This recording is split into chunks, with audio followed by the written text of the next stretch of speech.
Hello guys, welcome to my AndWin Tech channel. Today I am going to show in this video how to fix Notepad not opening as blank on your Windows 11.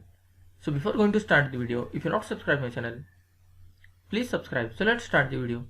Guys, if your Notepad is not opening as a blank on your Windows 11, then I will show you a simple method to fix this issue. First I will open the Notepad and show what is the actual problem. You can see I had opened the Notepad file.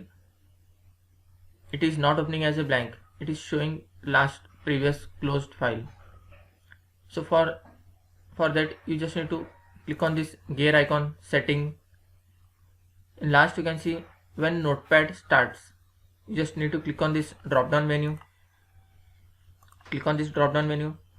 Then you have to select this option, second option. Open a new window. Select this option and close it. Now I will open the Notepad, then show.